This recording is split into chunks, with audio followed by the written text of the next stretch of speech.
Capítulo 7. Tirando o gesso da mente. Descemos mudos do elevador. Eu, pensativo, o vendedor de sonhos, tranquilo. Assoviava com um olhar fixo, concentrado em si mesmo. Parecia percorrer com exultação as avenidas da própria mente. Passamos pelo imenso saguão ricamente decorado, com lustres e móveis antigos, e uma imensa mesa de mármore negro na recepção. Só agora me dava conta de que eram belos, mas para mim eram horríveis. Via o mundo pelas janelas da minha emoção. Lá fora, as luzes brilhavam, alumiando a multidão ansiosa por notícias. Notícias que eu faria questão de não dar. Sinceramente, queria me esconder, esquecer esse escândalo, virar a página, não pensar um segundo mais na minha dor. Cônscio de que chamara a atenção porque queria desistir da vida, chafurdei na lama da vergonha. Mas não podia me teletransportar, tinha de enfrentar os olhares da plateia. Por instantes tive raiva de mim mesmo, pensei. Existiam distintas alternativas para enfrentar minha crise. Por que não as escolhi? Mas a dor nos cega e a frustração nos emburrece. Quando saímos do edifício São Pablo e rompemos o cordão de isolamento, eu queria tampar o rosto e sair rapidamente do ambiente, mas era impossível. A aglomeração era enorme, não havia espaço para correr. A imprensa estava presente e queria informações. Transitei pela minha via crucis, cabisbaixo. O vendedor de sonhos, para não me constranger, evitava dar informações. Ninguém sabia o que realmente acontecera no alto do edifício. O rico embate que tivemos com esse misterioso homem ficou alojado somente na minha mente. À medida que escapamos dos meios de comunicação e começamos a andar no meio da multidão, assustei-me. Fomos tratados como celebridades. Tornei-me famoso pelos motivos que menos queria. Para o homem que seguia, o culto à celebridade era um dos sintomas mais notáveis de que havíamos construído um grande manicômio global. Ao longo da caminhada, ele nos questionava. Afinal de contas, quem merece mais aplausos? Um lixeiro anônimo ou um ator de Hollywood? Quem é mais complexo em sua psique? Quem é mais indecifrável em sua história? Não há diferença. Ambos. Mas os normais acham isso uma heresia. Vendo-me constrangido pela multidão que excitada nos enchia de perguntas, querendo explicações sobre o que ocorrera no alto do edifício, aquele homem inteligente mudou o foco das pessoas. Em vez de tentar sair discretamente do aperto, levantou as mãos naquela algazarra e pediu silêncio, que só veio depois de um prolongado momento. Pensei, lá vem mais um discurso perturbador. Mas o forasteiro era mais excêntrico do que eu imaginava. Sem dar explicações, pediu que todos fizessem uma grande roda, o que foi difícil, pois as pessoas se apinhavam. E, para a surpresa de todos, entrou no centro dela e começou a dançar, uma dança irlandesa. Ele se agachava, jogando os pés para o alto, e se levantava pouco a pouco, fazendo o mesmo movimento. Ao mesmo tempo emitia sons eufóricos. Não consegui deixar de pensar. Um intelectual não teria essa reação, e se tivesse vontade, não teria coragem de fazê-lo. Maldito preconceito! Pouco antes, eu quase me matara, mas os preconceitos ainda estavam vivíssimos. Eram normal, enrustido. Ninguém entendeu muito bem as reações do vendedor de sonhos, muito menos eu, mas algumas pessoas começaram a participar. Ficaram boquiabertas, pois tinham saído de um espetáculo de terror para entrar num espetáculo de júbilo. A alegria é contagiante.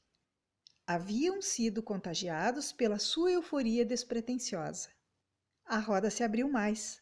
Os que sabiam a tal dança ou os que se arriscavam a dançá-la sem conhecê-la começaram a enfiar o braço direito no esquerdo uns dos outros e dançavam em círculos.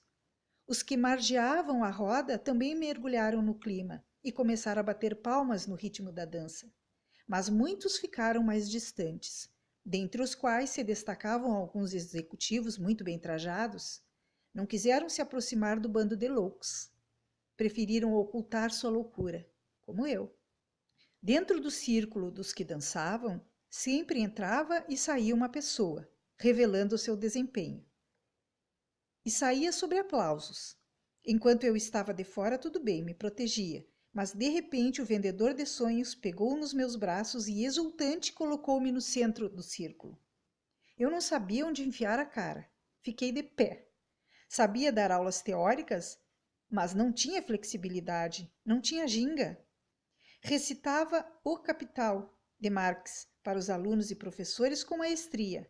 Era um ardente defensor da liberdade de expressão, uma liberdade que pouco existia no recôndito da minha alma.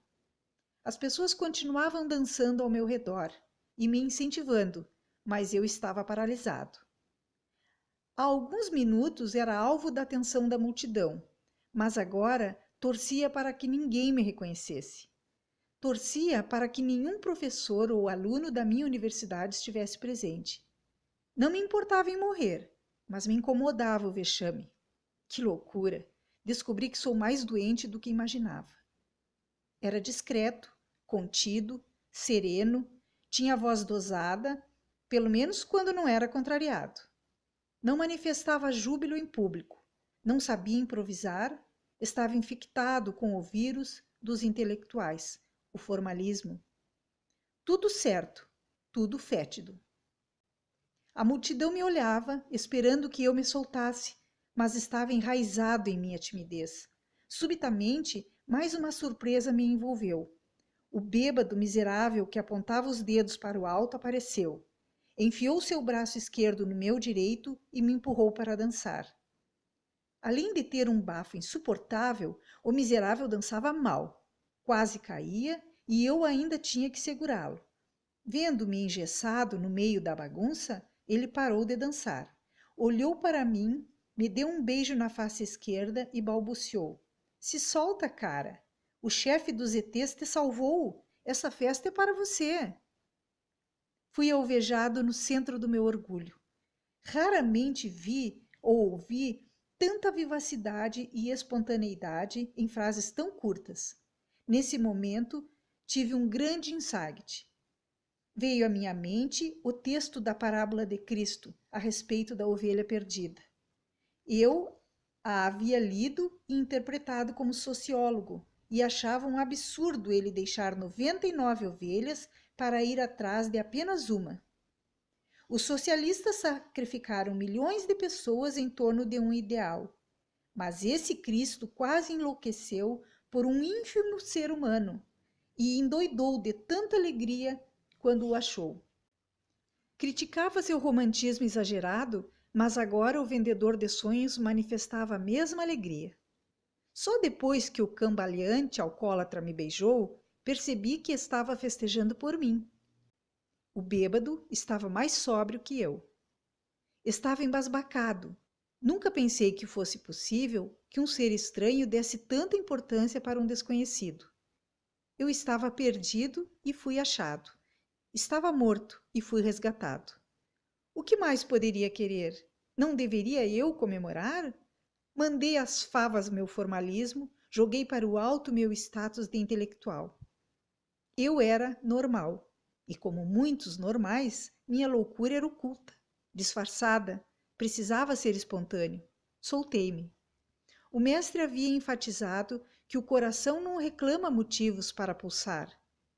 O maior sentido para continuar vivo é estar vivo, é a insondável existência. Na universidade havia esquecido que os grandes filósofos discorreram sobre o sentido da vida, a política do prazer e a arte do belo. Considerava tais pensamentos filosóficos desprezíveis, frases de autoajuda. Era preconceituoso. Percebi agora que precisava bebê-los. Foi a primeira vez em que dancei sem ter uísque na cabeça. Precisava de uma vírgula para continuar respirando. Raramente me senti tão bem. Os normais eram tão famintos de alegria que, quando encontravam um maluco que lhes tirasse o gesso da emoção, relaxavam e brincavam como crianças. Homens de gravata dançavam, bem como mulheres de longo e de minissaia. Crianças e adolescentes também caíram na gandaia. Nesse momento, apareceu uma velhinha dançando feliz da vida com sua bengala. Era a senhora em cima da qual Bartolomeu caíra. Seu nome era Jurema. Tinha 80 anos bem vividos. Quem imaginasse que ela estava capengando pelos ditosos anos se enganara. Estava em melhor forma que eu. Saúde ótima, a não ser por leves sintomas do mal de Parkinson. Sabia dançar como raras pessoas. O vendedor de sonhos se encantou com ela. Dançaram juntos. Eu esfregava os olhos para ver se tudo era real. De repente, ela se desfez dos braços do mestre e topou com Bartolomeu no centro da roda. Deu-lhe uma bengalada na cabeça, mas com suavidade, e novamente lhe disse: seu tarado. Não me aguentei, morri de rir. Ela fez o que eu gostaria de ter feito, quando ele me deu um ósculo mal cheiroso no rosto. O mestre voltou-se para a velhinha e, em vez de repreendê-la, gritou: você é linda! E, tomando-a agora pela cintura, rodopiou-a. A velhinha recebeu uma carga de adrenalina que a fez se sentir com 20 anos. Por instantes achei que o vendedor de sonhos estava sendo falso, mas refleti.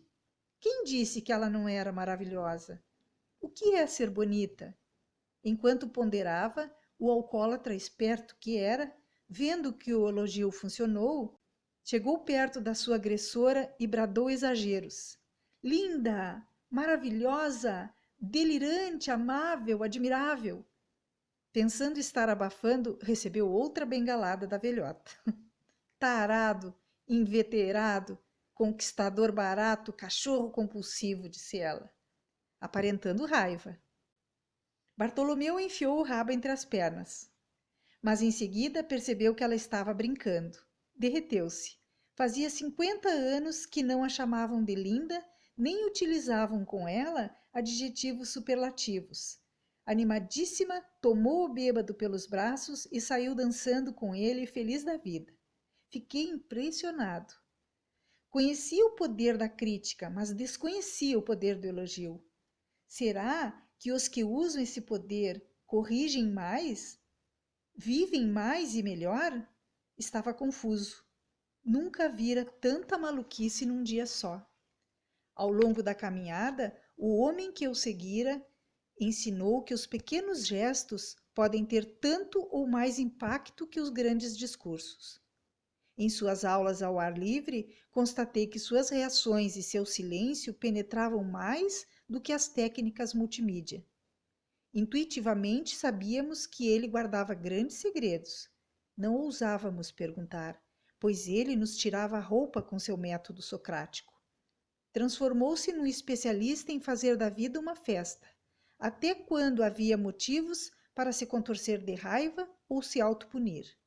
Ele nos dizia continuamente: felizes os que dão risadas das suas tolices, pois deles é a fonte do relaxamento.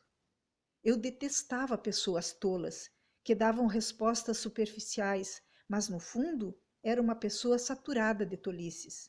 Tinha muito que aprender para dar risada de mim mesmo. Tinha muito que aprender sobre a arte de desanuviar a cabeça, uma arte desconhecida no templo acadêmico. A universidade que eu ajudei a promover formava alunos que não sabiam olhar para si mesmos, detectar sua estupidez, se soltar, chorar, amar, correr riscos, sair do cárcere da rotina e muito menos sonhar. Eu era o mais temido dos professores, uma máquina de criticar. Entulhava meus alunos de crítica e mais crítica social, mas jamais ensinara algum deles a curtir a vida. Claro, ninguém pode dar o que não tem. A minha vida era uma droga. Tinha orgulho da minha ética e honestidade, mas começava a descobrir que era antiético e desonesto comigo mesmo.